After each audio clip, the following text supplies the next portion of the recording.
Modernisme, di mana kehidupan sehari-hari dipenuhi perkembangan pesat dalam teknologi seperti mesin uap, listrik, serta transportasi yang lebih cepat. Urbanisasi membentuk ulang cara hidup orang-orang, lingkungan sosial jadi lebih kompleks, dinamis, namun penuh dengan tekanan dan kegilaan. Kehidupan sehari-hari yang kini dipenuhi oleh perkembangan teknologi dan urbanisasi menciptakan perasaan keterasingan di antara individu-individu. Mereka merasa semakin jauh dari nilai-nilai tradisional yang dulu memberikan kepastian dan kenyamanan. Modernisme menawarkan janji kemajuan, namun membawa serta kegilaan. Sebuah ketidakpastian baru di mana individu berjuang untuk menemukan jati diri mereka di tengah perubahan yang begitu cepat. Martin Heidegger dalam tulisannya Zen und Zeit, Being and Time, menjelaskan konsep keterlemparan, di mana individu merasa terlempar ke dalam dunia tanpa kendali atas banyak aspek fundamental dari kehidupannya. Kita tidak memilih kapan, di mana, atau dari keluarga apa kita dilahirkan. Kita hadir di dunia dalam situasi dan kondisi yang sudah ada sebelumnya, dan bukan kita yang menentukannya sendiri.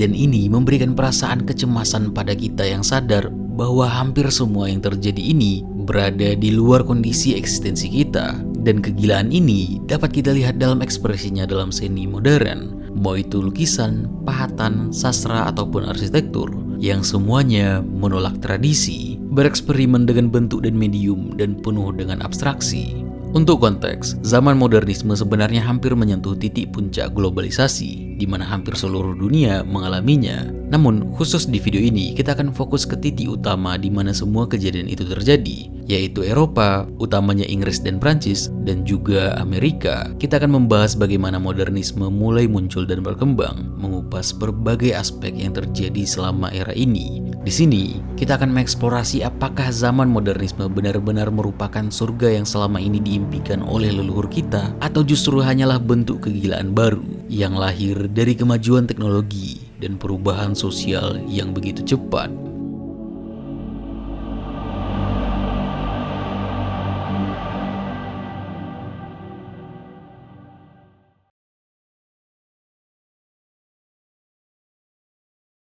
Diperbolehkan oleh semua pihak bahwa cara kuno untuk memecahkan telur sebelum kita memakannya adalah pada bagian ujung yang lebih besar. Namun, kakek yang mulia saat ini, ketika ia masih kecil, hendak memakan telur dan memecahkannya sesuai dengan kebiasaan lama, tanpa sengaja memotong salah satu jarinya. Ini adalah pembukaan dari novel karya Jonathan Swift berjudul Gulliver's Travels sebagai satir untuk mengkritik perselisihan teologis dan politik yang seringkali tampak sepele namun dapat menyebabkan konflik yang besar, di mana ceritanya mengenai para Big Endians dan Little Indians yang berdebat mengenai cara paling benar untuk memecahkan sebuah telur. Ini juga direka ulang di episode SpongeBob The Battle of Bikini Bottom, di mana SpongeBob yang mengatakan untuk membasuh tangan melawan Patrick yang tidak mau. Semua konflik yang terjadi terkesan konyol dan aneh. Kita yang melihat sejarah terheran-heran kenapa bisa negara hampir hancur dikarenakan konflik-konflik seperti ini. Contoh yang paling kentara adalah ketika Raja Henry VIII dari Inggris memisahkan gereja Inggris dari gereja Katolik Roma pada tahun 1534 setelah Paus Clement ke-7 menolak untuk mengizinkan pembatalan pernikahannya dengan Catherine of Aragon, karena Henry ingin bercerai dengannya karena tidak dapat memberinya pewaris laki-laki, dan Henry ingin menikahi Anne Boleyn. Dan ini semua mengarah pada lahirnya Undang-Undang Supremasi yang menetapkan Henry sebagai kepala tertinggi gereja Inggris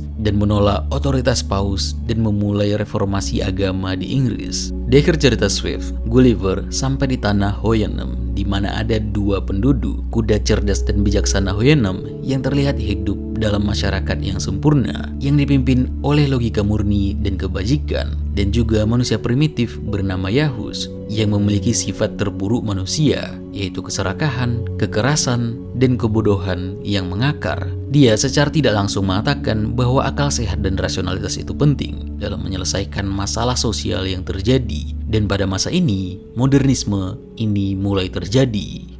Antara tahun 1500 sampai 1750, populasi Eropa meningkat 2 kali lipat dari sekitar 65 juta menjadi sekitar 127,5 juta. Dan setelah itu, di tahun 1900, ini meningkat lagi sebanyak 2 kali lipat menjadi hampir 300 juta jiwa. Dan seiring perkembangan populasi ini, urbanisasi meningkat, banyak orang memilih untuk tinggal di kota. Mulai dari tahun 1520 yang hanya 5 dari 100 orang, tahun 1660 menjadi 13 dari 100 orang, dan akhirnya tahun 1660 menjadi 28 dari 100 orang. Dan ini semua terjadi dikarenakan perubahan besar dalam demografi struktur sosial masyarakat yang terjadi dikarenakan revolusi industri. Rasionalitas dan kebijaksanaan membuat manusia menciptakan serangkaian inovasi teknologi yang radikal dan mengubah lanskap sosial ekonomi, terutama di Inggris.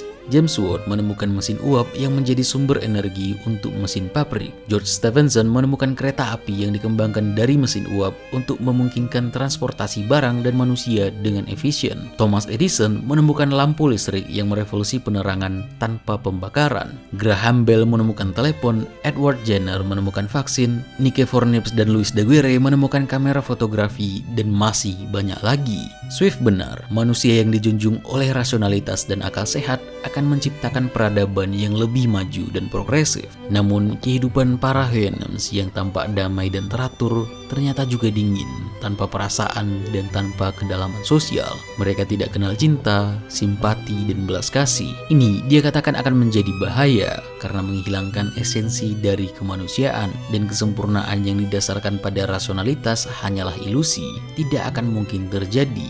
Karena itu tidak manusiawi, karena manusia sebenarnya adalah campuran dari keduanya, Houyhnhnms yang rasional dan Yahus yang emosional. Revolusi industri digadang-gadang akan menjadi perubahan besar yang akan mengubah seluruh kehidupan manusia, di mana teknologi akan memecahkan semua masalah. Pertumbuhan ekonomi akan otomatis membawa kesejahteraan, modernisasi akan menciptakan masyarakat yang lebih adil, dan proses industrialisasi akan memberikan kehidupan yang lebih baik bagi semua orang. Namun, semua ini memicu berbagai konflik sosial dan ekonomi dikarenakan ketidakmampuan sistem monarki untuk mengantisipasi perubahan revolutif yang cepat. Masyarakat di Amerika, koloni Inggris pada saat itu, tidak puas dengan kebijakan monarki yang otoriter, pajak yang tinggi, kebijakan sentralistik, dan membatasi hak-hak mereka dan keinginan untuk mendapatkan hak sendiri dan kebebasan. Dan ini memicu perang kemerdekaan. Pertempuran demi pertempuran terjadi hingga kekalahan Inggris dalam pertempuran Saratoga pada Desember 1777, dan Prancis yang selama ini bersaing dengan Inggris ikut pada tahun 1778, diikuti oleh Spanyol pada tahun 1779 yang memukul keras kekuatan paling besar pada saat itu, monarki Inggris. Di dalam negeri, Lord North, Perdana Menteri Inggris pada saat itu, menghadapi tekanan yang luar biasa, menghadapi ketidakpuasan Irlandia yang terus menuntut otonomi dan kebebasan, dan dia juga terus-menerus diganggu oleh House of Commons, anggota parlemen Inggris yang menyalahkannya karena kegagalan Inggris di Amerika. Pemerintahan Inggris berantakan melihat semua perkembangan ini, dan King George III, Raja Inggris pada saat itu, harus mengusap kepalanya yang keras terus-menerus melihat semua ini. Dan tidak hanya itu, di dalam negeri banyak konflik kelas terjadi yang diperparah oleh sistem monarki yang gagal menyediakan mekanisme pemerintahan yang responsif dan inklusif untuk menangani keluhan-keluhan masyarakat urban yang terus berkembang dan berubah. Salah satunya yang paling parah adalah insiden Gordon, di mana terjadi kekacauan yang melanda London, Inggris selama 7 hari, di mana para perusuh menguasai kota dan menghabisinya, seakan-akan seperti pesta para kriminal. Pada malam 7 Juni 1780, seluruh kota London, terutama Southwark, dimakan oleh api. Insiden ini seperti gerbang menuju liberalisme, di mana kerusuhan menjadi puncak dari serangkaian bencana domestik dan internasional yang melanda monarki Inggris. Kegagalan monarki Inggris semakin terlihat pada akhir abad ke-18, di mana Inggris mengalami yang namanya Carnival of Crime, terutama di London, terbukti dengan peningkatan rata-rata eksekusi tahunan yang meningkat dari 47 sampai 80 kasus pada tahun 1780-an. Pelaksanaan Undang-Undang Bloody Code yang menjatuhkan hukuman mati terhadap lebih dari 200 pelanggar, serta Transportation Act yang mengasingkan koloni New South Wales yang malah tidak berhasil mengatasi masalah kejahatan yang terus meningkat. Dan ada 8 narapidana di Old Bailey yang menolak pengasingan dan memilih dieksekusi dikarenakan ketidakpercayaan terhadap pemerintahan monarki. Dan pada tahun 1782, di mana para diplomat Amerika melakukan negosiasi yang panjang, sampai akhirnya dicapai dalam bentuk perjanjian Paris yang ditandatangani pada 3 September 1783, di mana Inggris menyerahkan Amerika Serikat dan membuatnya secara resmi merdeka. Cerita yang sama juga terjadi di Prancis, di mana ketika mereka mendengar tentang kemerdekaan Amerika, ketidakpuasan yang sudah mengakar di masyarakat Prancis yang menderita di bawah sistem feodal yang korup dan kondisi sosial yang carut-marut, di mana Prancis diperintah oleh seorang raja yang diyakini ditunjuk oleh Tuhan, yaitu Louis XVI, dengan 10.000 orang bekerja di istana utamanya di Versailles, dan sekitar 60% pendapatan kerajaan dihabiskan untuk menopang kemewahan istana. Krisis ekonomi semakin mendalam. Masyarakat Prancis terbagi dalam 3 golongan, di mana golongan pertama, klerus yang memiliki 1/10 dari tanah dan menerima pajak gereja. Mereka bebas dari pajak dan seringkali berasal dari keluarga bangsawan. Golongan kedua adalah bangsawan yang memegang posisi istimewa, bebas dari pajak dan menduduki peran penting dalam masyarakat. Dan golongan ketiga yang mencakup 97% populasi adalah petani yang hidup dalam kemiskinan dan kaum borjuis kecil yang semakin hari jumlahnya semakin meningkat. Bodohnya, Louis XVI tidak menyadari bahwa ekonomi Prancis sebelum revolusi sangat bergantung pada pertanian yang produktivitasnya sangat rendah sejak peristiwa Little Ice Age yang mengurangi sinar matahari, ditambah dengan pajak yang menindas golongan ketiga. Dan ini menyebabkan kondisi ekonomi yang kacau. Harga roti melonjak dari 9 su ke 14,5 su, hampir setara dengan upah harian pekerja, yang menyebabkan 60-80% anggaran rumah tangga golongan ketiga hanya untuk satu potong baget. Dan ini menyebabkan kelaparan dan kerusuhan akibat roti yang dikenal sebagai flour war atau perang tepung. Suatu hari di tahun 1789, ketika diberitahu bahwa rakyat Prancis tidak memiliki roti untuk dimakan, Marie Antoinette, istri Raja Louis XVI, konon berkata, "Biarkan mereka makan kue." Pernyataan ini menjadi simbol kebencian terhadap monarki yang dekaden, dan ini memicu revolusi terbesar dalam sejarah Prancis. Dan ketika kerusuhan terjadi di istana, Marie dianggap mengatakan bahwa dia berkata bahwa para perusuh itu akan dihukum dan digantung. Namun beberapa tahun kemudian, dia yang menjadi korban eksekusi tersebut. Revolusi di Prancis terjadi di tahun 1789, dan rakyat Prancis akhirnya berhasil menjatuhkan monarki. Dan 3 tahun kemudian, monarki dihapuskan, dan Prancis mendeklarasikan Republik pertama dengan Louis XVI dieksekusi setahun setelahnya. Terjadi pemerintahan teror oleh Maximilien Robespierre selama setahun, dan akhirnya semua kekacauan ini berhenti sementara ketika Napoleon Bonaparte naik dan mendirikan konsulat. Louis XVIII, saudara dari Louis XVI, mengambil alih pemerintahan dan digantikan nantinya oleh saudaranya Charles ke-10, dan akhirnya terjadi pemberontakan kembali, di mana Raja Rakyat Louis Philippe mengambil alih pemerintahan, di mana pemerintahannya dikenal sebagai monarki Juli. Louis Philippe merancang sistem pemilihan yang sangat terbatas, hanya laki-laki yang membayar pajak lebih dari 300 franc per tahun yang boleh memilih, dan calon anggota Chamber of Deputies, salah satu dari 2 kamar legislatif bikameral, harus berusia lebih dari 40 tahun dan membayar pajak lebih dari 1.000 franc per tahun. Ini berarti hanya sekitar 1% dari rakyat Prancis yang bisa terlibat dalam pemilihan, meninggalkan golongan ketiga, para petani, para borjuis, pedagang yang mayoritas tanpa perwakilan.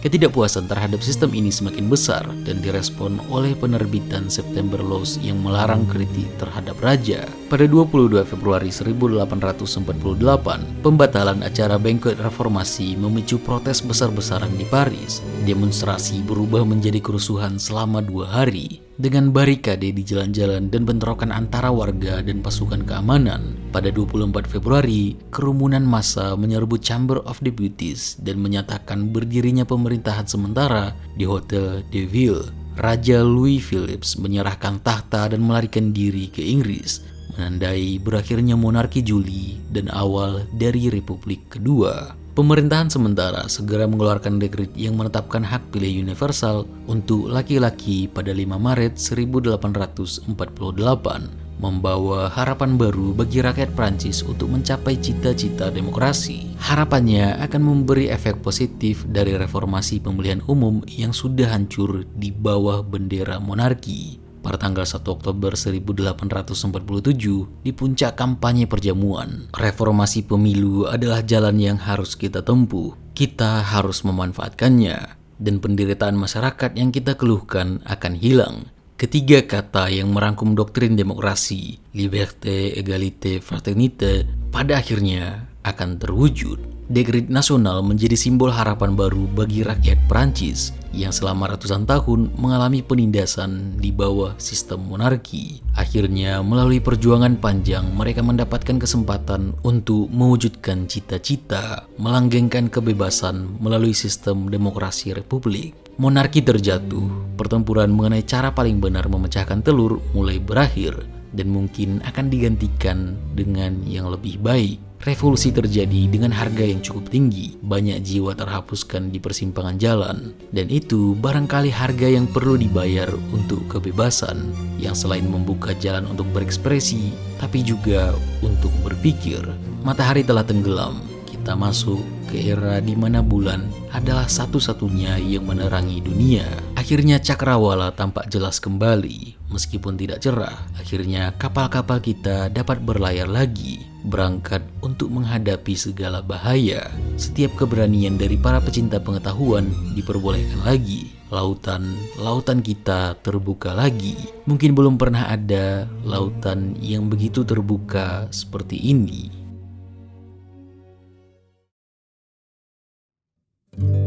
Pada pukul 12.15 siang, Marie Antoinette naik ke Perancah untuk menemui Charles Henry Sanson, algojo terkenal yang sebelumnya telah mengeksekusi suaminya, Raja Louis XVI, 10 bulan sebelumnya. Sanson yang mendukung penggunaan guillotine mungkin tidak pernah membayangkan bahwa dirinya harus mengeksekusi mantan majikannya, Ratu Prancis.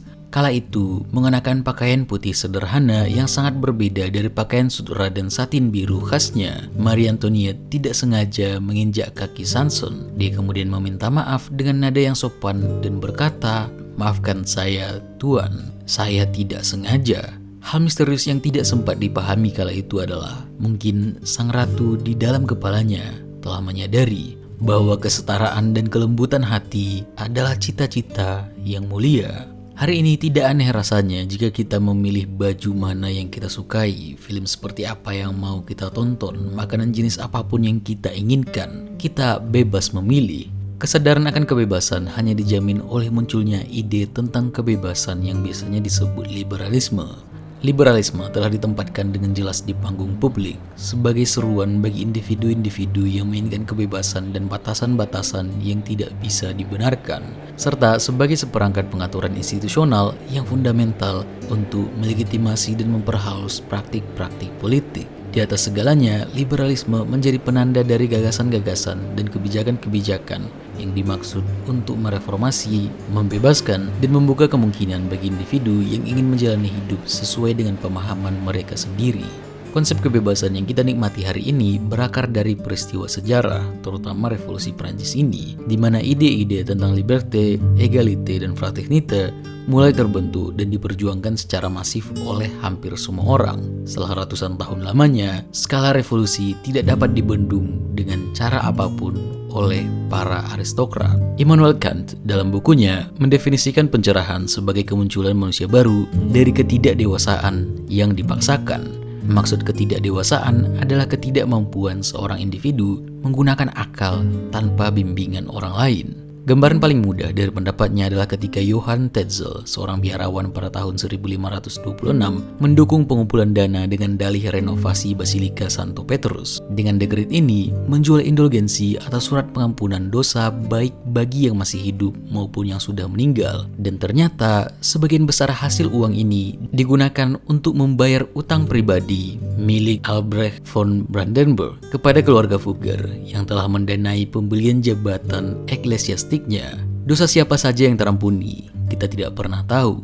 Dan lebih parahnya lagi, sebelum zaman pencerahan ada yang namanya konsep divine rights of kings, di mana raja-raja dipercaya mendapat otoritas mereka langsung dari Tuhan, membuat mereka hanya bertanggung jawab kepada Tuhan dan bukan kepada rakyat. Selain itu, gereja memperkenalkan Index Librorum Prohibitorum, daftar buku terlarang yang diterbitkan untuk mengontrol informasi dan memastikan bahwa hanya teks yang disetujui oleh gereja yang bisa diakses oleh umat. Dan ini masih panjang. Para bangsawan perpanjangan tangan gereja di bawah monarki memiliki tipu muslihat yang sama. Pada tahun 1665, hukum Raja Tokongeloven di Norwegia mengamanatkan bahwa raja harus dihormati sebagai sosok paling sempurna dan paling tinggi di bumi, berdiri di atas semua hukum masyarakat, dan tidak ada yang bisa menjadi hakim atas dirinya, baik dalam urusan ilahi maupun duniawi, kecuali Tuhan. Di Inggris, raja-raja Tudor seperti Henry ke-7, Henry ke-8, dan Elizabeth pertama berhasil memperkuat kekuasaan kerajaan meskipun ada pengaruh parlemen. Setelah Perang Mawar yang menewaskan banyak bangsawan, raja-raja Tudor justru melihat peluang untuk mengonsolidasikan otoritas kerajaan,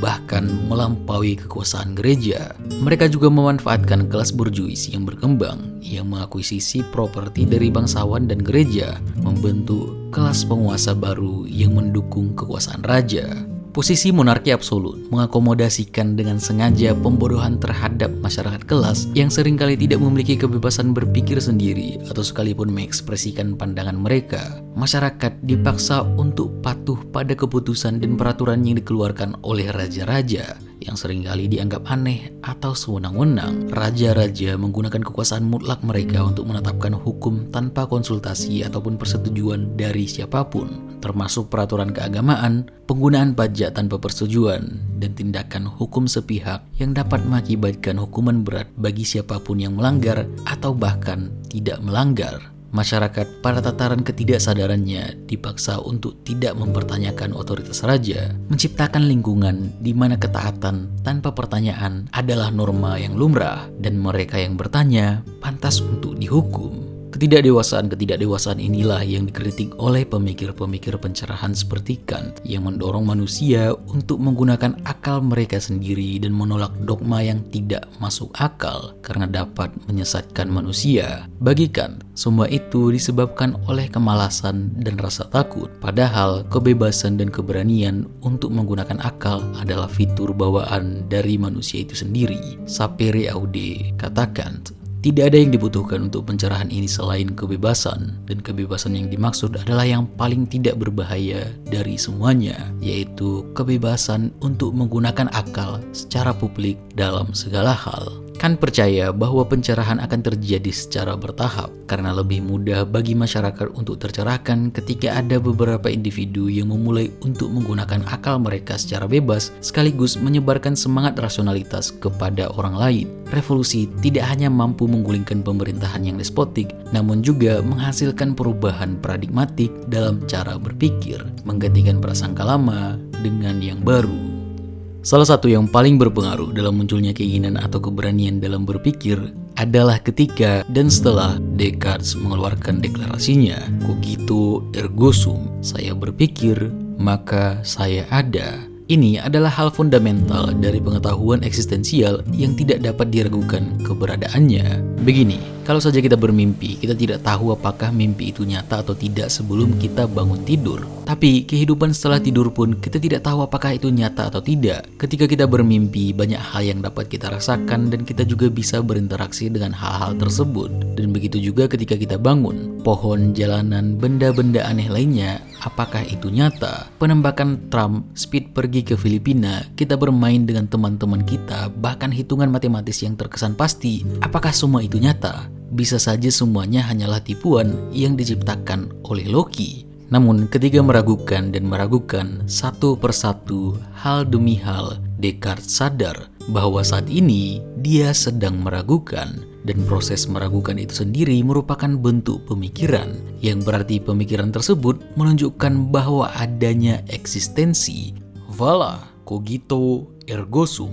Aku berpikir, maka aku ada. Sebelum Descartes mengeluarkan deklarasinya, kesadaran semua orang tidak pernah dianggap setara. Bahkan pengkategorian terhadap ras manusia memiliki implikasi bahwa ada gap antara kesadaran dari budak dengan tuannya. Agak-agak mirip seperti bagaimana kita memandang kesadaran hewan. Sebelum abolition The Privilege Piodo 4 Agustus 1789 di Prancis, Coqui atau kerja paksa tanpa upah masihlah merupakan praktik yang lumrah yang digunakan oleh para sinya atau tuan tanah, di mana ini dilakukan secara rutin di hampir seluruh wilayah di Prancis kecuali di Languedoc dan Provence pada abad ke-18, dan biasanya ini digunakan karena efisiensinya dalam melaksanakan pekerjaan kerajaan. Menyedihkannya, Route Royal yang merupakan jalan arteri untuk mempercepat pergerakan pasukan dan pejabat kerajaan dan memperlancar pengiriman pos serta transportasi di seluruh Prancis pada monarki Louis XV yang menghubungkan banyak rute dari Paris hingga Bordeaux,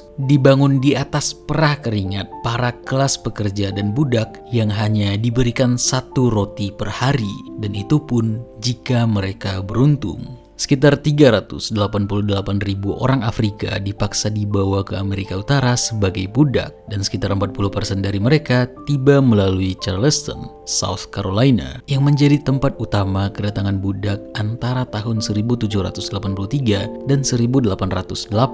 Budak-budak ini dijual kepada orang kulit putih dan tunduk pada aturan yang disebut sebagai slave codes. Aturan ini memperlakukan budak sebagai properti, bukan manusia, meskipun mereka secara fisik sama seperti manusia lainnya. Budak bisa disewa, dibeli, dijual, bahkan diwariskan, dan mereka tidak memiliki hak atau kebebasan pribadi menurut hukum dan masyarakat saat itu. Pandangan budak sebagai barang dan bukan nyawa membuat mereka mengalami penyiksaan fisik dan mental yang luar biasa. Mereka dicambuk dengan cut o' nine tails karena melanggar aturan atau mencuri makanan karena kelaparan. Pada masa awal pembentukan Amerika Serikat, ada sekelompok orang yang mulai menentang perbudakan, meskipun mereka masih menghadapi banyak tantangan, termasuk diskriminasi dari pemerintah dan masyarakat yang terbiasa dengan sistem perbudakan. Namun, perubahan ideologi yang terjadi pada saat itu, seperti gagasan tentang kebebasan dan hak asasi manusia, mulai mempengaruhi pandangan masyarakat terhadap perbudakan. Di Amerika Utara, khususnya di wilayah koloni utara dan tengah, perbudakan sudah tidak terlalu penting secara ekonomi. Hal ini membuat komitmen masyarakat di wilayah-wilayah tersebut terhadap perbudakan mulai melemah. Perang sipil yang terjadi pada saat itu juga mempercepat kemunduran sistem perbudakan. John Jay menulis pada tahun 1780,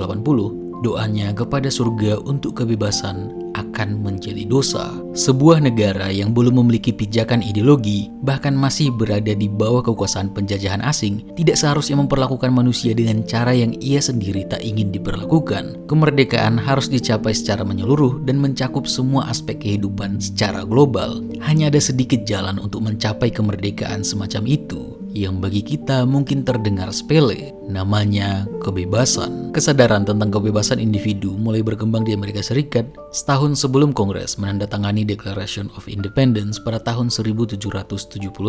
Salah satu penandanya adalah pembentukan The Society for the Relief of Free Negroes Unlawfully Held in Bondage pada 14 April 1775 di Philadelphia oleh sekelompok Quaker dan pemimpin agama lainnya.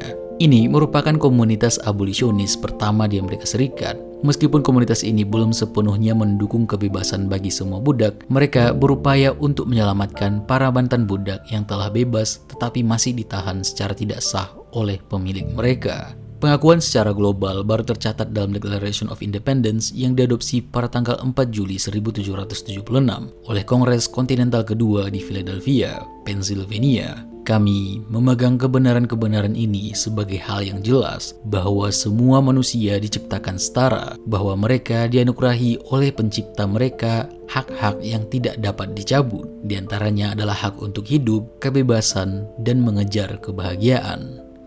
Ekuivalen dengan Perancis, niat penyematan hak individu pada setiap orang didasari oleh adanya kesadaran tentang diri. atau Sense of Selfhood karya Descartes, terutama Meditations dan Discourse, menyoroti bagaimana kesadaran individu memainkan peran penting dari filsafatnya. Klaim ini mencerminkan adanya pergerakan luar biasa dalam segi berpikir filosofis, dari pandangan skolastik yang lebih otoritatif menuju pendekatan yang lebih introspektif dan rasional. Descartes memosisikan postulasi tentang idea sebagai dasar dari eksistensi setiap manusia. Tidak penting warna kulit kita, di mana kita tinggal, setiap manusia diberikan rasio atau akal budi oleh alam dan itu tidak dapat dibantah. Descartes telah mempengaruhi banyak filsuf besar era pencerahan, Locke, Hume, Kant, Leibniz, Spinoza, dan banyak lainnya. Namun, salah satu filsuf yang melekat pada ide kemerdekaan di Amerika dan Prancis adalah John Locke. John Locke terlibat secara pribadi di perusahaan yang terkait dengan perdagangan budak. Dia memiliki saham di Royal African Company dan Company of Merchant Adventurers, dan dia juga bekerja sebagai sekretaris untuk Lords Proprietors of the Carolinas yang memperbolehkan perbudakan secara umum. Namun, setelah dia belajar filsafat dan membaca mengenai Descartes, dia sadar bahwa perbudakan di Amerika dan Bahama adalah tidak benar dalam tataran fundamental, yaitu hukum moral, yang membuatnya meninggalkan pekerjaannya setahun setelah ia masuk dan mulai membumikan ide tentang Two Treatises of Government, di mana di bagian keempat dia menjelaskan perbudakan di mana seorang manusia berada di bawah kekuasaan mutlak orang lain tanpa hak atas hidupnya sendiri adalah tidak sah dan tidak dapat dipertahankan dalam hukum alam ataupun hukum sosial. Dia menuliskan, kebebasan alami manusia adalah untuk bebas dari kekuasaan superior apapun di bumi dan tidak berada di bawah kehendak atau otoritas legislatif manusia, melainkan hanya memiliki hukum alam sebagai aturannya. Kebebasan ini dari kekuasaan mutlak dan sewenang-wenang sangatlah penting dan begitu erat hubungannya dengan pelestarian seseorang sehingga dia tidak dapat melepaskannya kecuali dengan merelakan pelestarian dan hidupnya sekaligus. Karena seseorang yang tidak memiliki kekuasaan atas hidupnya sendiri tidak dapat melalui perjanjian atau kesepakatannya sendiri memperbudak dirinya kepada siapapun atau menempatkan dirinya di bawah kekuasaan mutlak dan sewenang-wenang orang lain untuk mengambil hidupnya kapanpun ia suka.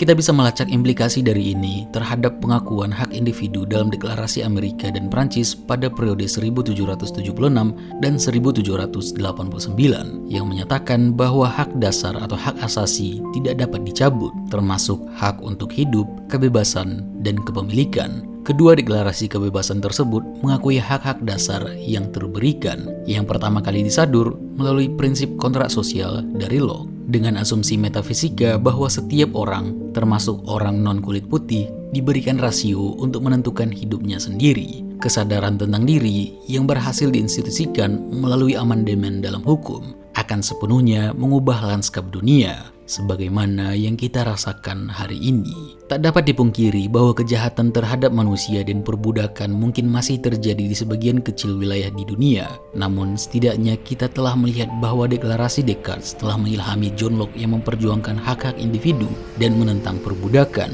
yang membuat setidaknya orang-orang pada saat itu sadar bahwa yang mereka lakukan adalah hal yang salah. Dan John Locke dalam karyanya juga berargumen bahwa setiap individu selain memiliki hak alamiah terhadap kehidupan dan kebebasan mereka juga memiliki hak untuk kepemilikan atau harta benda, yang secara alami mereka memiliki hak untuk memiliki properti yang diperoleh melalui kerja keras dan usaha mereka sendiri. Dan ini merupakan perpanjangan dari hak kebebasan individu. Dan dari sinilah kita dapat mengerti yang dikatakan oleh Adam Smith, di mana dia menjelaskan bahwa makhluk rasional adalah makhluk yang mengejar kepentingan pribadi. Dia melihat ini sebagai kekuatan yang produktif dan juga konstruktif. Dia menjelaskan bahwa ketika semua orang dibebaskan untuk mengejar keuntungan pribadi mereka dalam pasar yang kompetitif, secara tidak langsung mereka juga akan mempromosikan kemakmuran umum. Smith menghabiskan banyak waktu melakukan perjalanan, termasuk ke Prancis, dan melalui observasinya, Smith melihat bahwa ekonomi yang sehat bergantung pada kebebasan individu untuk memproduksi, menukar, dan mengkonsumsi barang-barang di pasar yang bebas.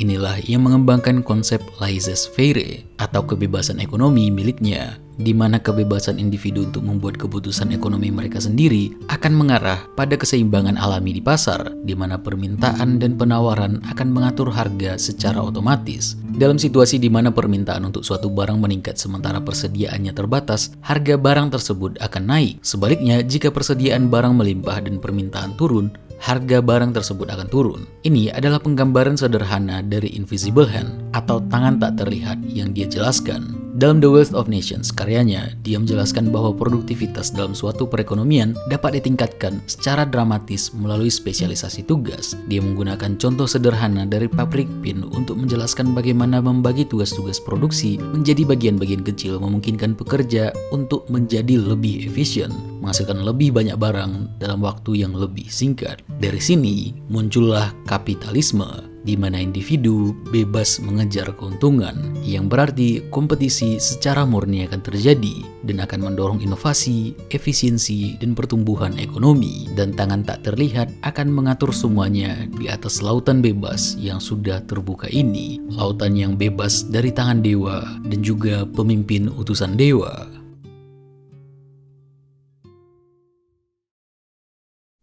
Kapitalisme adalah sistem ekonomi di mana alat-alat produksi dan distribusi dimiliki oleh pribadi atau swasta dengan tujuan utama untuk menghasilkan keuntungan, yang berarti mendorong akumulasi modal dan juga persaingan, yang seringkali menyebabkan percepatan pertumbuhan ekonomi. Produksi dan konsumsi dihubungkan oleh pasar yang menjadi perantara semua kegiatan ekonomi. Assembly line atau lini produksi adalah inovasi penting yang mempercepat perkembangan kapitalisme awal selama revolusi industri dengan memperkenalkan produksi massal. Sebelum lini produksi, barang diproduksi secara individual oleh satu orang atau kelompok kecil yang menyelesaikan produk dari awal hingga akhir. Perubahan ini dimulai dengan penemuan teknologi manufaktur seperti mesin uap oleh James Watt yang digunakan di pabrik tekstil pertama milik Richard Arkwright di Inggris pada tahun 1771, serta alat tenun mekanis yang diciptakan oleh Edmund Cartwright pada awal 1800-an. Pabrik-pabrik ini mengadopsi model produksi yang lebih terorganisir, di mana berbagai tahap dilakukan secara terpisah, memungkinkan peningkatan efisiensi dan skala produksi yang besar. Pada awal abad ke-19,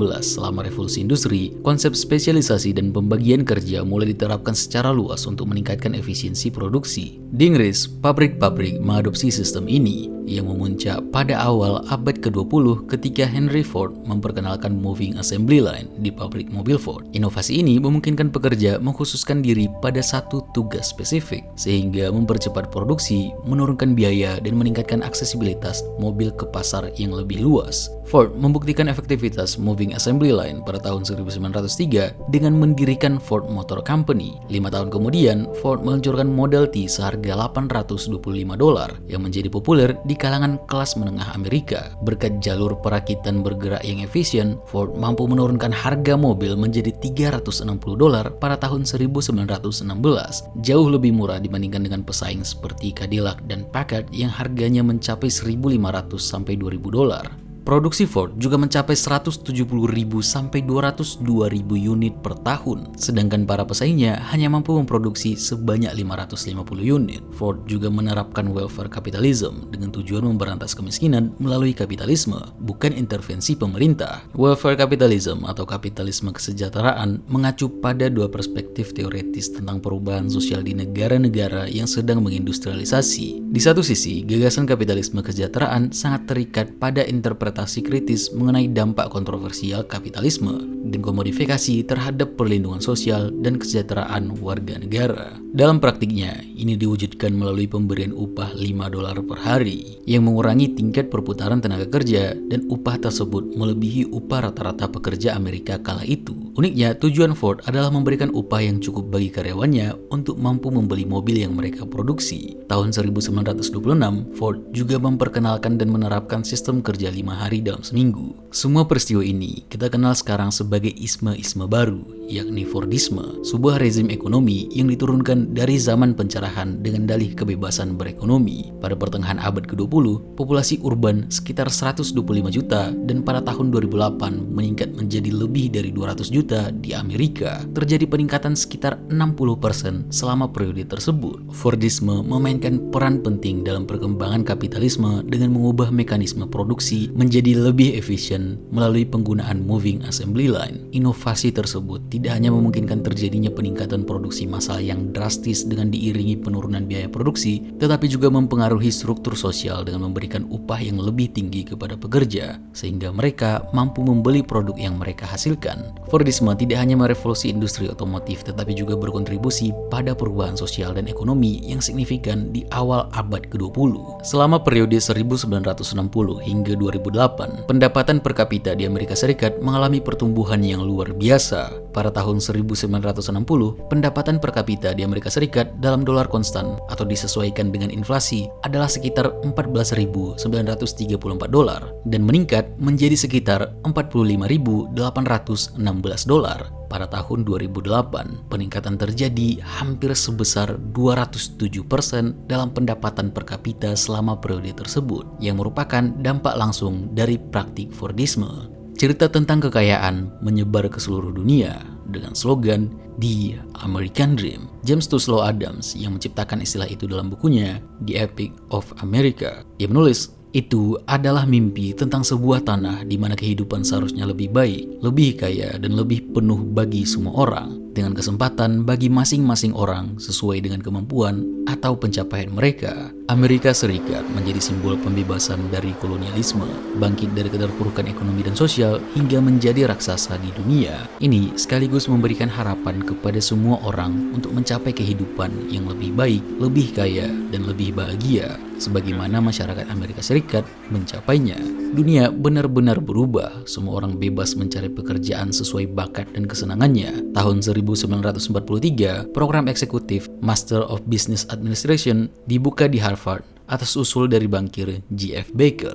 Studi ilmu komputer dan teknologi dibuka di banyak sekali universitas. Orang-orang mulai terspesialisasi, pekerjaan menjadi lebih impersonal dan berorientasi pada keuntungan, dan hanya dilihat sebagai transaksi ekonomi semata, di mana hubungan antara pekerja dan majikan lebih bersifat kontraktual daripada personal.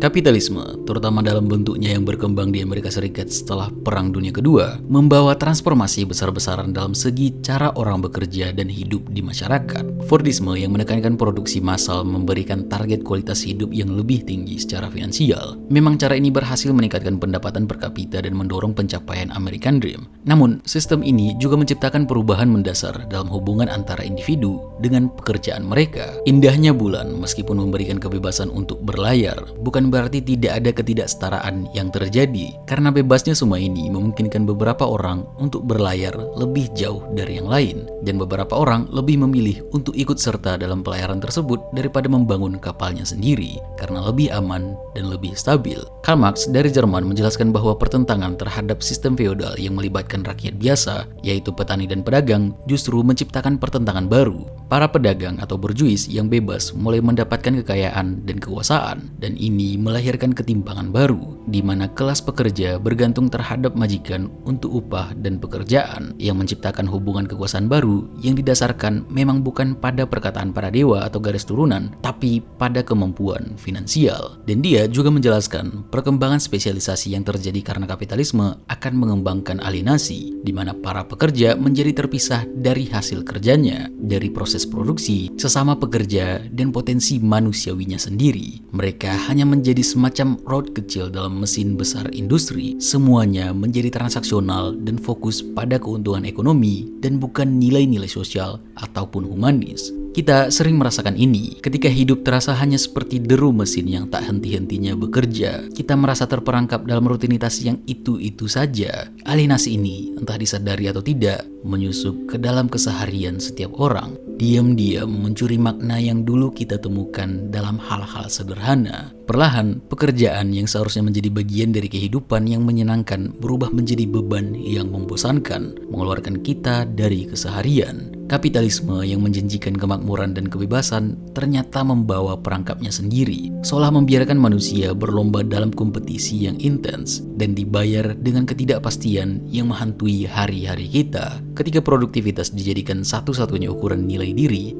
apa yang tersisa? Kerap kali hanya kecemasan yang tak kunjung reda. Kapitalisme, meskipun membawa kemakmuran material, juga menciptakan alienasi yang mendalam. di mana individu merasa terpisah dari hasil kerjanya dan dari komunitas mereka. Alienasi ini menjadi pemicu utama depresi dan kecemasan yang terus meningkat. Setiap tahun setelah kebebasan digaungkan, setelah raja-raja terakhir dieksekusi, dan setelah tanah diserahkan pada khalayak, rasa cemas dan depresi malah meningkat. Setelah semua revolusi yang mencekam, setelah era para pendeta, kemudian era para raja, saat dunia diberikan kebebasan dan teknologi, saat kita semua bebas dari perbudakan, seharusnya harapan tentang kebahagiaan dan kebebasan dapat dijamin. Tetapi mengapa kita tidak merasakannya? Dalam modernitas yang maju, produksi kekayaan secara sosial, secara sistematis disertai dengan produksi risiko sosial. Beck menjelaskan bahwa dalam masyarakat modern, konflik utama telah berubah. Dulu, masalah utamanya adalah bagaimana kekayaan dibagi dalam society of scarcity atau masyarakat kelangkaan, di mana banyak orang masih berjuang untuk memenuhi kebutuhan dasar mereka, orang-orang kekurangan makanan, air, atau kebutuhan dasar lainnya. Namun, sekarang konflik ini tumpang tindih dengan masalah baru, distribusi risiko yang muncul dari kemajuan teknologi dan ilmu pengetahuan. Ada dua hal utama yang menyebabkan perubahan ini. Pertama, kebutuhan dasar semakin mudah terpenuhi berkat peningkatan teknologi dan welfare state, di mana negara secara aktif mencoba untuk menjamin kesejahteraan sosial dan ekonomi warganya, sehingga lebih banyak orang hidup dengan kondisi yang lebih baik. Kedua, modernisasi juga membawa ancaman baru yang belum pernah ada sebelumnya, seperti polusi dan radiasi yang memiliki dampak berbahaya dalam jangka panjang dan seringkali tidak terlihat. Seiring dengan perkembangan teknologi, potensi bahaya juga semakin besar. Masyarakat sekarang harus menemukan cara untuk mengelola dan mengurangi risiko ini, menciptakan masyarakat baru, risk society atau masyarakat risiko. Di mana dulu mungkin orang-orang berteriak, "Aku lapar," sekarang orang-orang berteriak, "Aku takut." Dan ketakutan ini entah mengapa menciptakan solidaritas sosial, di mana gerakan politik baru bermunculan. Analisis Ulrich Beck dapat dilihat melalui berbagai kasus nyata yang terjadi di abad ke-21. Laporan WHO pada 2 Mei 2018 mengungkapkan bahwa 9 dari 10 orang di dunia menghirup udara yang tercemar, menyebabkan sekitar 7 juta kematian setiap tahun akibat polusi udara. Dampak terburuknya dialami oleh negara-negara berpenghasilan rendah dan menengah, terutama di Asia dan juga Afrika. Polusi udara kini menjadi ancaman terbesar bagi kesehatan global, di mana partikel halus seperti PM2.5 dan CO2 dikaitkan dengan peningkatan penyakit paru-paru, jantung, stroke, dan juga kanker. Ironisnya, bernafas yang seharusnya menjadi aktivitas paling alami dan tak terhindarkan bagi manusia, di Risk Society justru berubah menjadi sumber ancaman global. Risiko polusi udara tidak mengenal batas sosial, menyerang semua orang tanpa memandang status. Lebih parah lagi, partikel-partikel mematikan yang tadi hanyalah sebagian kecil dari berbagai bentuk polusi lain yang terus mengancam kesehatan manusia di seluruh dunia. Pada 25 dan 26 April 1986, kecelakaan nuklir terburuk dalam sejarah terjadi di dekat kota Chernobyl.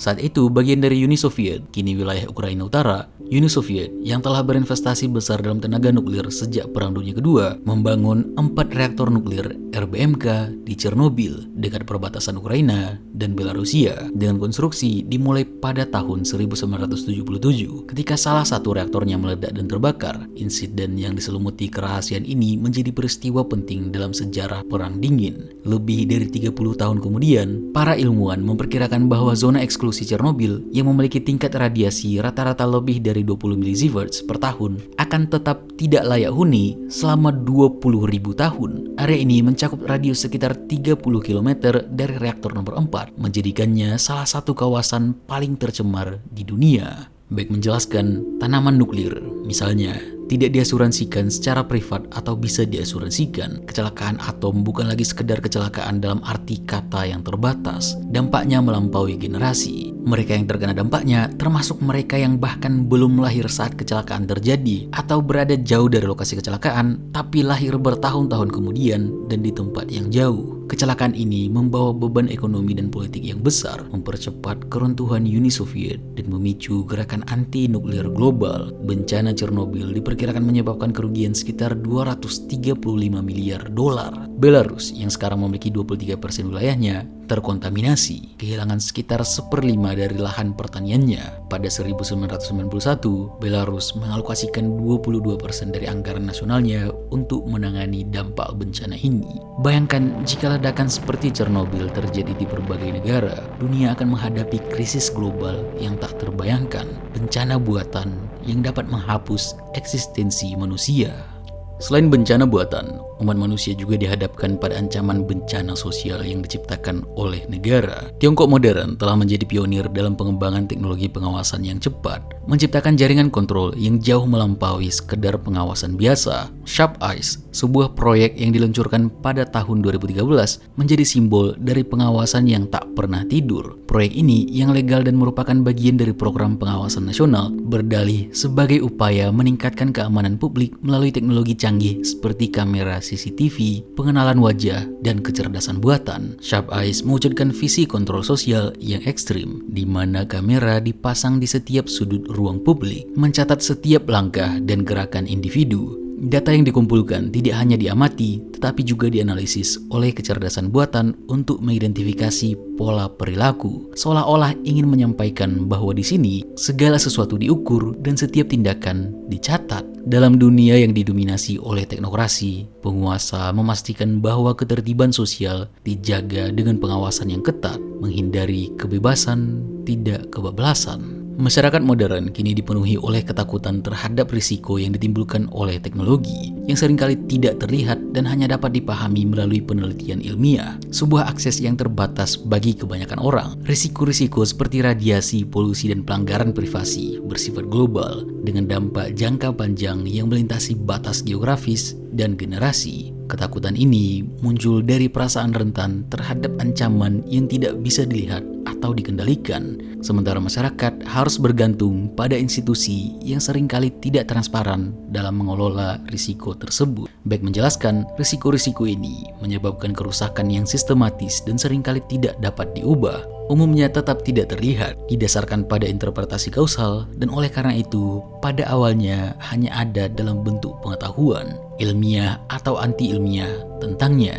Dalam dunia yang dikuasai oleh ketakutan dan ancaman kehancuran total, kebenaran tidak lagi menjadi milik mereka yang mencarinya, melainkan hanya milik mereka yang berkuasa. George Orwell menggambarkan skenario ini dalam novelnya 1984, di mana The Party melalui ideologi Ingsoc atau Inggris Sosialisme menciptakan slogan-slogan yang dirancang untuk menanamkan disonansi kognitif dalam pemikiran masyarakat. Tujuannya adalah membuat orang menerima dan mempercayai kebenaran yang telah dikonstruksi oleh kekuasaan tanpa mempertanyakan. War is peace, freedom is slavery, ignorance is strength. Perang adalah kedamaian, kebebasan adalah perbudakan, kebodohan atau ketidakingintahuan adalah kekuatan.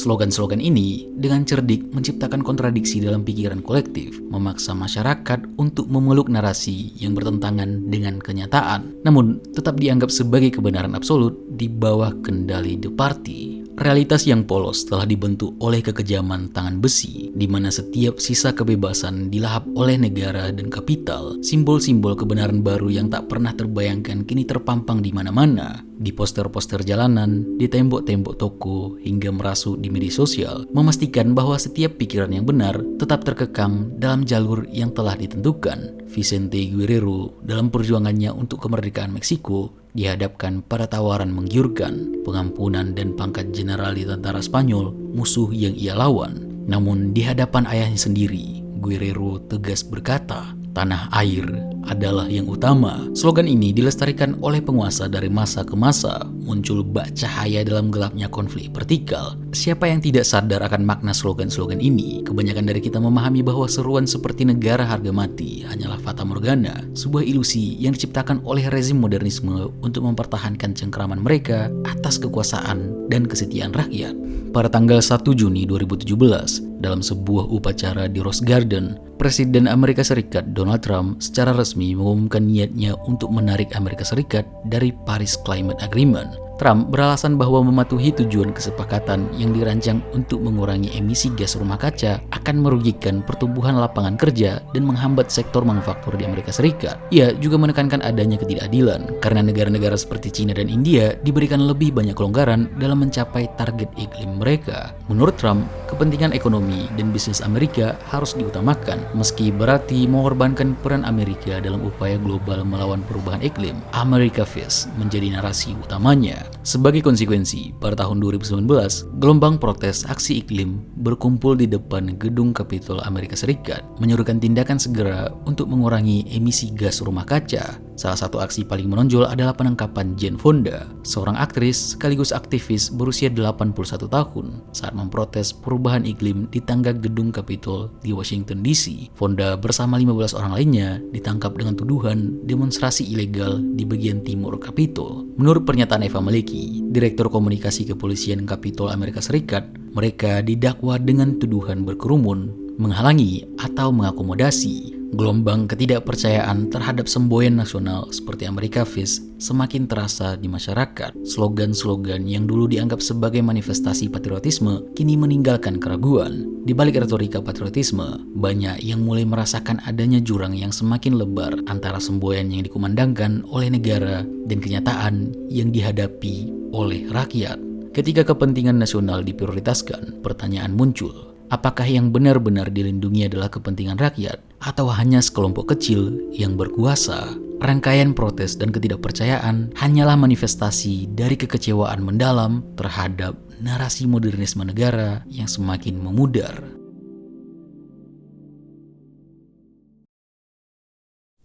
Voltaire pada tahun 1759 di Prancis menerbitkan karyanya Candide, memberikan gambaran Eldorado yang sampai di negara utopis yang digambarkan sebagai tempat yang sempurna dan penuh dengan kekayaan, kedamaian, dan kebahagiaan. Tidak ada penderitaan, kemiskinan, dan juga perang. Ini semacam mimpi dari orang-orang di zaman pencerahan yang memandang bahwa dunia nantinya ketika dipimpin oleh kebebasan akan mencapai surga. Namun, masyarakat sekarang mulai menyadari bahwa kemajuan-kemajuan ini hanyalah mimpi. Bintang yang dijadikan tempat untuk berharap itu telah mati sejuta tahun yang lalu.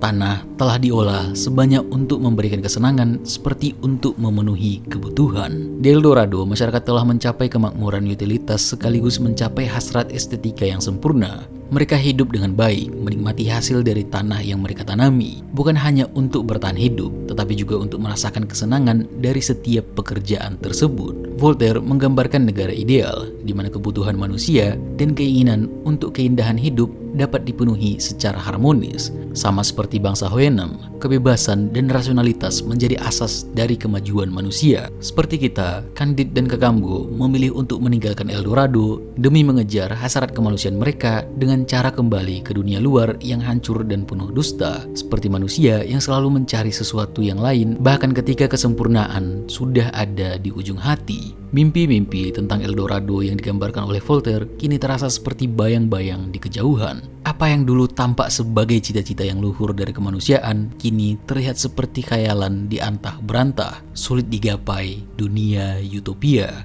Rezim modern dengan segala pencapaiannya ternyata tak bebas dari ketakutan-ketakutan akan risiko yang tak kasat mata yang mengintai kesadaran kolektif umat manusia dari balik layar teknologi dan negara demokrasi. Orwell menulis, seberapa sering atau dengan sistem apa polisi pikiran terhubung di setiap kabel individu adalah spekulasi. Bahkan mungkin saja mereka mengawasi semua orang sepanjang waktu. Secara evolusioner, kita ditakdirkan untuk bergantung pada institusi atau negara untuk melindungi kita dari bahaya. Namun, seringkali kita merasa mereka terlalu culas, tertutup, dan lamban dalam menangani ancaman yang semakin mendesak. Di tengah ketidakpastian ini, kita mulai menyadari bahwa tidak ada lagi jawaban sederhana dari masyarakat. Tak ada lagi yang bisa kita katakan dengan pasti tentang dunia. Rasionalitas dan kebebasan yang dulu menjadi inti dari peradaban, kini terasa seperti bagian dari imajinasi yang lebih besar, sebuah visi utopia. Hari ini, dunia yang bernuansa kebebasan justru penuh dengan kebenaran yang beragam, menandakan bahwa mungkin di dalam ketidakpastian inilah kita dapat menemukan cara baru untuk menjalani hidup, cara yang lebih sederhana, inklusif, dan terbuka terhadap berbagai kemungkinan tak terduga. Disinilah kita berada sekarang, anak-anak masa depan, bukan di Eldorado, melainkan di dunia yang penuh dengan banyak kebenaran, atau mungkin tanpa kebenaran sama sekali. Di era postmodernisme dengan segala kekurangan dan keindahannya, tertanam dalam pikiran kita kemungkinan bahwa kesempurnaan yang pernah kita impikan mungkin tidak akan pernah ditemukan, dimanapun atau kapanpun. Bagi Jean-Francois Lyotard, filsuf postmodernisme Prancis, dalam The Postmodern Condition, A Report on Knowledge, di era pasca modernisme, umat manusia tidak lagi berada di bawah naungan narasi-narasi besar yang mengklaim kebenaran universal. Dunia sebagaimana yang kita alami telah terpecah-pecah dan terfragmentasi. Kebenaran dan kebebasan yang dulu dimulai oleh peradaban barat kini telah memudar. Setiap individu, setiap kelompok membentuk narasinya sendiri, menciptakan realitas yang terpisah. Universitas yang dulu dianggap sebagai benteng pengetahuan dan kebenaran, kini terguncang oleh krisis legitimasi. Sementara negara yang pernah dianggap kuat kini dipandang sebagai pengkhianat. Tidak ada lagi konsensus yang menyatakan semua hal secara universal atau alami. Perbedaan dan pertentangan menjadi ciri sakral dari zaman ini. Dia menulis, saya mendefinisikan postmodernisme sebagai ketidakpercayaan terhadap narasi besar. Salah satu perubahan besar dalam postmodernisme tidak hanya terlihat pada seni dan budaya, tetapi juga dalam cara berpikir yang lebih beragam. Di bawah pengaruh kapitalisme modern, Frederick Jameson, filsuf budaya Amerika, menunjukkan bahwa dalam budaya postmodernisme, makna mendalam digantikan oleh penampilan luar atau gaya. Akibatnya, batas antara apa yang nyata dan apa yang hanya representasi menjadi tidak jelas. Contohnya, masyarakat sekarang sering dianggap sebagai komoditas, di mana inovasi dan estetika lebih ditentukan oleh permintaan pasar daripada oleh nilai-nilai yang lebih mendalam. Hal ini menyebabkan berkurangnya keterlibatan emosional dengan dunia, yang kemudian digantikan oleh pengalaman yang lebih dangkal dan jauh dari realitas sebenarnya. Negara yang dulunya dianggap sebagai pengatur kebebasan dan kebenaran semakin kehilangan kemampuannya untuk menentukan narasi yang diterima secara universal. Di era postmodern, narasi besar yang pernah dibawa oleh modernisme seperti kebebasan dan kebenaran sebagai cita-cita masa depan telah digantikan oleh banyak narasi kecil yang saling bersaing dan memiliki nilai yang setara. Postmodernisme menandakan hadirnya kebenaran yang relatif, tidak dipegang oleh siapapun atau apapun secara mutlak. Apa yang dianggap benar oleh satu negara kini hanyalah satu dari banyak representasi, tanpa klaim atas kebenaran yang tunggal atau dominan. Nietzsche mengatakan, Tuhan sudah mati. Tuhan tetap mati dan kita yang telah membunuhnya. Tanpa gagasan tentang Tuhan, tanpa keyakinan yang dahulu menjadi pilar moralitas, manusia kini harus berhadapan dengan kenyataan yang menyakitkan dan tak terhindarkan. Dunia yang sebelumnya dipandu oleh keilahian, kini terasa seperti gurun tanpa air, di mana kita harus menciptakan realitas kita sendiri.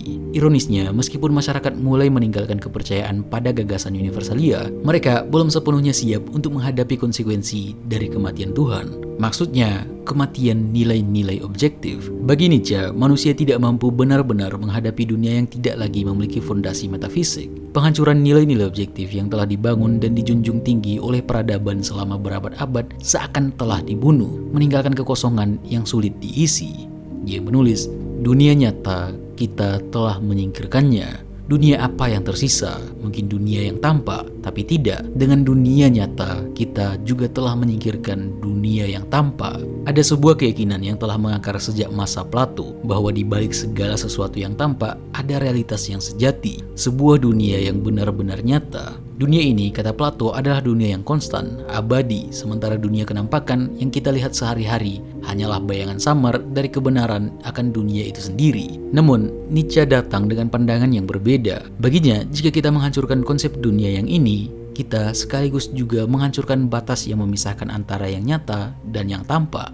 Dunia nyata itu dalam pandangan Nietzsche bukanlah sesuatu yang ada di luar sana, yang tersembunyi di balik segala yang kita lihat dan rasakan. Namun dunia di mana kita bersandiwara di atasnya. Dan jika dunia nyata itu tidak ada, lalu apa maknanya dunia yang tampak? Manusia sebagai entitas yang mendukung konsep dunia terpaksa dimusnahkan secara konseptual setelah dunia objektif atau Tuhan dibunuh. Yang tersisa hanyalah kekosongan makna, sebuah kehampaan yang mengarah pada nihilisme. Dan para pemikir hebat postmodernisme pun mengatakan bahwa dengan ini berarti semuanya tidak memiliki dasar, yang berarti apapun bisa menjadi benar. Mereka berpendapat bahwa ketika tidak ada lagi dasar objektif atau kebenaran universal, maka relativisme menjadi dominan. Ketika tidak ada standar tunggal dalam menilai mana yang benar dan mana yang salah, segala sesuatu bisa dianggap benar. Namun, yang tidak dimengerti para filsuf hebat postmodernisme adalah Nietzsche tidak pernah mengatakan nihilisme sebagai akhir. Dia tidak pernah mengatakan untuk berhenti di dalam kekosongan makna dan nihilisme. Dia justru mengatakan bahwa kekosongan makna akan memberikan kita kebebasan untuk menjadi hebat, menaklukkan diri sendiri. Zaman yang kita tinggali mungkin gila dan mungkin tidak bisa kita hindari. Mungkin kita telah menurunkan monarki dari tahtanya dan menggantinya dengan rasionalitas dan kebebasan. Namun, rasionalitas sendiri pun memiliki batas.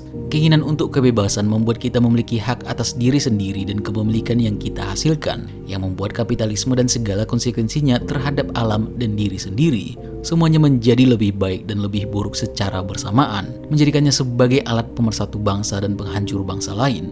Alat untuk menyelamatkan bumi sekaligus menghancurkannya. Rasionalitas dingin tidak akan pernah membawa manusia kemanapun. Dari bangsa Hoyenem, dari Jonathan Swift, dan dari negara kandid utopis dari Voltaire, kita sadar bahwa yang dibutuhkan manusia bukanlah rasionalitas dan kesempurnaan. Manusia lebih kompleks dari semua itu. Sifat dasar manusia adalah selalu mencari makna, tantangan, dan pengalaman baru. Kita dapat melihat bagaimana kesempurnaan sekarang hanya membuat kita mengisi lemari dengan baju yang tidak pernah kita pakai, atau menghiasi rumah dengan interior dari IKEA yang tidak pernah kita gunakan. Kesempurnaan ini malah membuat kita terkurung di atas sofa, scrolling TikTok setiap hari tanpa tujuan yang jelas dalam kehidupan. Banyak orang yang terjebak dalam alienasi, risiko, dan ketidakbermaknaan ini memilih untuk memanjat gedung atau pergi ke atas jembatan, dan rasionalitas tidak akan bisa menyelamatkannya. Filsafat atau rasionalitas mungkin akan membawa kita ke atas bukit yang tinggi, tapi hanya sampai situ, dan manusia tidak berinteraksi seperti itu dengan dunia. Keith dalam puisinya Lamia menuliskan, "Do not all charms fly at the mere touch of cold philosophy? There was an awful rainbow once in heaven. We know her woof, her texture is given. In the dull catalogue of common things, philosophy will clip an angel's wings. Conquer all mysteries by rule and line, empty the haunted hair and numb mind. Unwavering rainbow as it erewhile met, the tender person Lamia melt into a shade." Keith mengungkapkan bahwa semua keajaiban dan pesona hilang ketika dipelajari atau dijelaskan secara rasional oleh filsafat atau ilmu pengetahuan. Pelangi pernah dilihat sebagai sesuatu yang menakjubkan dan penuh misteri, sebuah keajaiban di langit yang dianggap indah dan mempesona. Namun sekarang, setelah sains menjelaskan apa itu pelangi, dengan pembiasan cahaya, pelangi tak lagi menjadi fenomena luar biasa. Ia kini hanyalah bagian dari daftar biasa hal-hal yang bisa dijelaskan. Filsafat atau ilmu pengetahuan memotong sayap malaikat, sebuah metafora yang berarti rasionalitas menghapuskan hal-hal spiritual, mistis, atau ajaib dari dunia. Semua misteri alam ditaklukkan oleh aturan-aturan ilmiah dan pengukuran, menghilangkan aspek misterius atau magis dari dunia yang sebelumnya tidak diketahui. Dengan rasionalitas, udara yang berhantu atau penuh misteri menjadi kosong, dan tambang yang dipenuhi oleh nom, makhluk mitologis, menjadi tidak lebih dari sekedar tempat biasa. Ilmu pengetahuan membongkar pelangi, menghilangkan pesonanya dengan menjelaskan bagaimana cahaya terurai melalui pembiasan. Lamia, seorang makhluk mitologis yang bisa merubah dirinya menjadi seorang wanita cantik, tetapi yang berubah menjadi bayangan setelah ditemukan jati dirinya yang asli. Rasionalitas hanya memberi kita kemampuan untuk memprediksi, mengontrol, dan menciptakan beberapa hal, namun tidak akan pernah mengisi hati manusia. Pencarian terus-menerus untuk kehidupan ataupun negara yang sempurna dan rasional hanya akan membawa kehancuran bagi kehidupan itu sendiri. Manusia butuh kreativitas, emosi, cinta, harapan, makna, imajinasi, dan keajaiban, bukan rasionalitas yang hanya membawa manusia berputar-putar mengulangi siklus yang sama. Kita hidup di era yang penuh janji. Teknologi berkembang pesat, ilmu pengetahuan membuka tabir misteri yang tak terhitung, dan kebebasan individual yang dulu hanya impian kini menjadi kenyataan. Namun di balik semua itu, ada perasaan hampa yang tak bisa diabaikan. Seolah-olah semakin kita mendekati kesempurnaan, semakin jauh kita tersesat. Dalam upaya manusia untuk mengendalikan dunia dengan rasionalitas dan teknologi, kita malah mengalienasi diri kita sendiri dari makna yang lebih dalam. Namun, kalau kita berani menatap jurang ketidakbermaknaan ini, dengan semua risiko-risiko ini, kita akan tahu cara untuk menghadapinya. Mungkin semua akan terasa menakutkan, penuh dengan keraguan dan kesepian. sebagai jalan menuju kegelapan yang mengerikan. Namun di malam dingin yang meliputi segalanya ini, kita akan bisa mencapai kehebatan. Kita akan melompat dari atas gunung menuju bintang-bintang. Nietzsche menulis, "Aku ingin belajar lebih banyak lagi untuk melihat apa yang diperlukan dalam segala hal sebagai sesuatu yang indah. Lalu aku akan menjadi salah satu dari mereka yang membuat segalanya indah. Amor fati, biarlah itu menjadi cintaku mulai sekarang. Aku tidak ingin berperang melawan apa yang jelek. Aku tidak ingin menuduh. Aku bahkan tidak ingin menuduh mereka yang menuduh. Mengalihkan pandangan akan menjadi satu-satunya penolakanku. Dan pada akhirnya, secara keseluruhan, suatu hari nanti, aku berharap hanya menjadi seseorang yang berkata, ya, terima kasih."